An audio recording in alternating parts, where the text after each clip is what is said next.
Alright everybody, everybody, it's One Empire here. Today I'm going to do a review, hopefully a quick one on this Ballistic iPad 2 / iPad mini, or new iPad, excuse me, protective case. Available, I got it on Amazon for a fairly cheap price. You can look on there to see what it actually is. Available in red as I've got here, black is kind of shown here, and as well as white. It's a three-piece case, and I'll show you the components really quick here.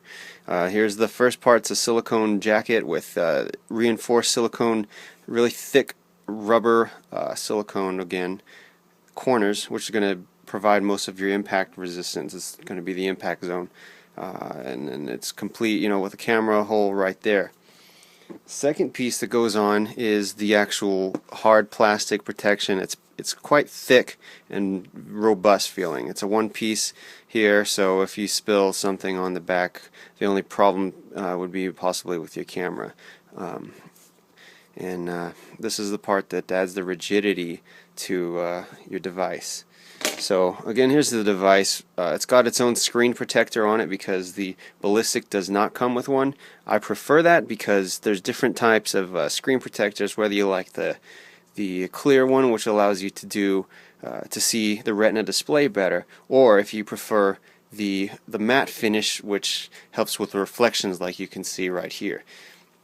The last part of this case is the cover, which is, compared to the OtterBox case, which I'll show you later in the movie, the video, a little more flimsy. There's more deflection, so if something's pushing in on the screen, it might actually come in contact, and a little bit higher risk of breaking your screen from a heavy object or something being pushed up against it. But obviously a lot more protection than nothing at all. It's got some reinforcements here to help structurally to keep it sound, and it seems pretty sturdy. Even though it's flexible, I don't see it breaking at all. If you're wondering what these red dots are, I put them on. It's something called Sugru, S-U-G-R-U. It's basically a do-it-yourselfer kind of hacker fix-it thing where you can add basically silicone rubber. It comes as like a Play-Doh type material that hardens overnight into hard silicone, and this is for traction purposes. When I've got this on the back, this plastic part was pretty slippery by itself. I would definitely recommend doing that, because as we jump over to the OtterBox real quick here, the same case has built-in feet on the front cover, which is installed on the OtterBox Defender for the iPad 2, iPad mini, or excuse me, I did it again, new iPad. Right here, you've got a cutout for the charging port, which on my iPad I've got a you can see here a dust cover built or installed. It's just a little piece of silicone. You can get them anywhere for really cheap. So I'll install this. Oh, one last part here. We've got a two-piece viewing stand to position, which can also be used as a hanging. I'll show you in a little bit here, but to install the case, very simple. You just put the silicone part on just like any other silicone case. It fits quite well. So then you get the red piece, kind of line it up on there, start at one edge and work your way. As you see here, we've got the plastic that just kind of meshes up here. It's not perfect, and I think that might be because this is a new iPad as opposed to an iPad 2, which it was designed for. But I would consider it basically close enough to call it a perfect fit. You might have a little trouble getting it on. Just make sure you press everything in there so you don't see any seams exposed. So there it is. It adds some to the profile, obviously, but the protection that you're going to get out of it is well worth it. And you can see those corners sticking out there. Not as bulky as you might see from you might think from the pictures, with your little Ballistic logo there. And then of course the last part, you've got these two on top and bottom for the locking of the case onto here, where you've got the teeth right there that go right into it. And I've got this upside down. It'll fit upside down, but you just put it on so that you just heard it click into place like that. And then, like I said, this stand works well. If you can fit something through here, you can hang it, and it goes at your face at probably like a 45-degree angle, which is, I think, about optimal for viewing if you have that ability to hang something, say, above your bed or whatever. Now, putting it on the back of the case is just there, to add, put some distance between the surface of whatever it's resting on in the iPad. Say if you spilled some beverage, a big one, it would just all go underneath here.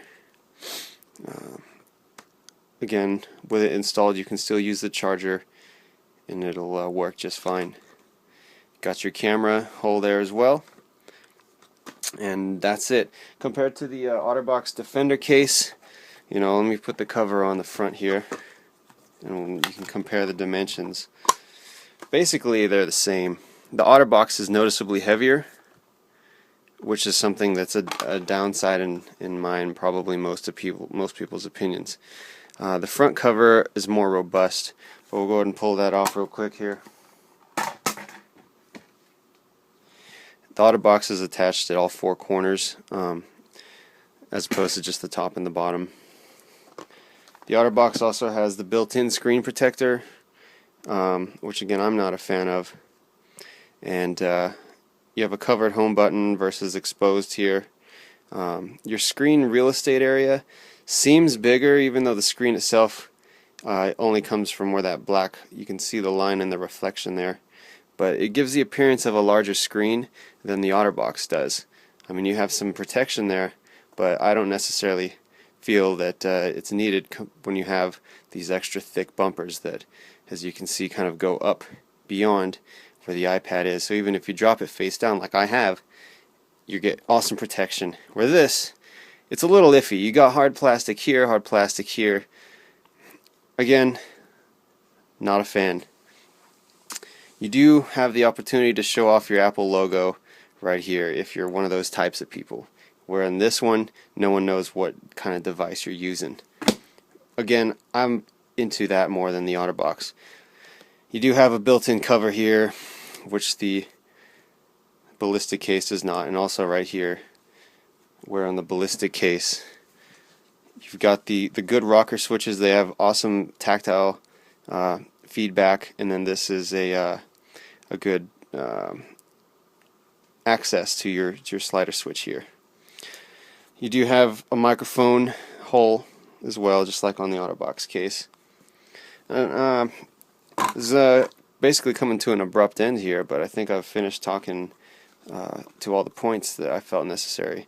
Bottom line is, this is a good case. I prefer it over the OtterBox Defender. I believe it has better protection, aside from a few things regarding dust and such, which this case you have to clean it a little more often, but it's not a big deal. Just a wet rag or something with to get the dust off the silicone, which silicone tends to hold on to dust a little bit more.